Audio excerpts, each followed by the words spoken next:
안녕하세요. 국민에게 힘이 되는 든든한 국민편 국민권익위원회 위원장 전현희입니다.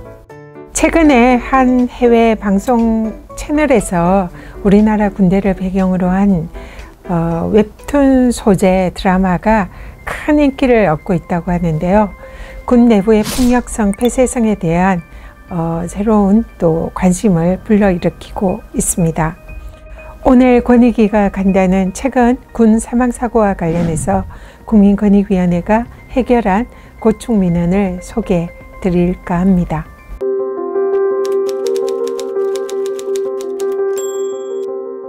우리나라는 군복무를 위해 해마다 22만 명 이상의 젊은 청년들이 현역 군인으로 입대를 하고 있습니다. 그런데 군복무 과정에서 크고 작은 사고로 인해 국민권익위원회 국민신문고에도 군복무 관련 민원이 꾸준히 접수되고 있습니다.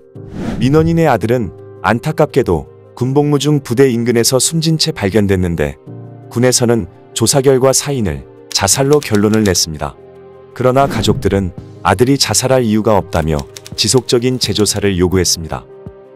다행히 국방부가 유가족의 요구를 받아들여 사망 5년 만에 재조사가 이루어졌고 직무수행과 교육훈련 중 구타와 가혹행위로 인한 과중한 업무가 사인으로 밝혀져 순직으로 결정됐습니다. 그런데 유가족은 진실규명이 됐는데도 불구하고 국민권익위원회에 고충민원을 신청했습니다. 유가족은 사망한 아들의 사인이 자살이 아닌 일반 사망으로 밝혀졌기 때문에 순직으로 인정해서 유족연금을 신청하려고 했다고 합니다.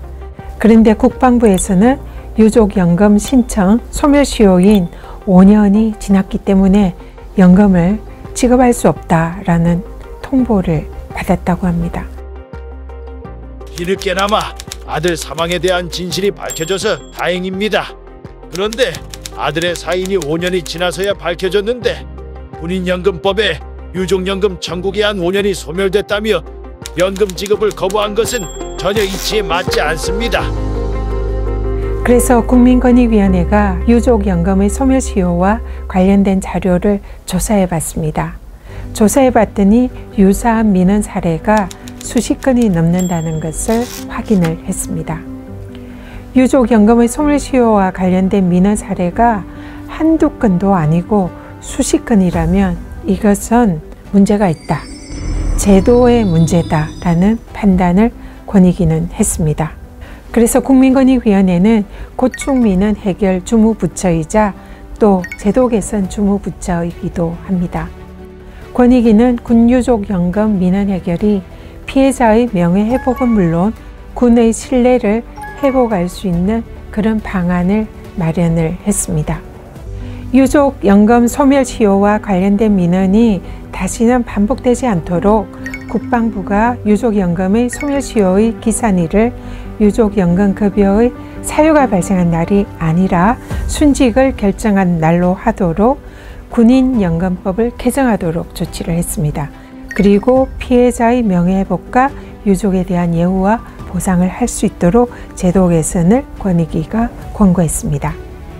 다행히 국민권익위원회의 이러한 권고를 국방부가 수용을 해서 군인연금법을 개정을 했습니다. 그리고 민원인을 포함해서 2021년 4월까지 연금을 받지 못했던 51명이 유가족의 예우와 보상을 받게 되었습니다. 국민 여러분, 국민권익위원회는 국방부와 관련된 고충민원을 해결하기 위한 부서로 국방보훈민원과가 있습니다. 국방보훈민원과는 국방옴부즈만 기관으로서 현역 장병과 군 관련 의무 복무자 또한 일반 국민이 신청한 국방과 군사와 보훈 분야 고충민원 상담 처리를 하고 있습니다. 2008년 이후에 국방보훈 관련 민원이 약 23,386건을 권익위가 처리를 했습니다. 이번에 이 영상을 보시면 혹시나 국방과 보훈 관련한 어려움이 있는 분이 계시다면 언제든지 국민권익위원회에 국민신문고를 두들겨 주세요. 우리 권익위, 우리 신문고 권익위 성심을 다해서 국민권익위원회가 여러분들을 위해서 최선을 다하겠습니다. 국민들께서 부르시면 언제든지 달려가겠습니다. 준비되어 있습니다.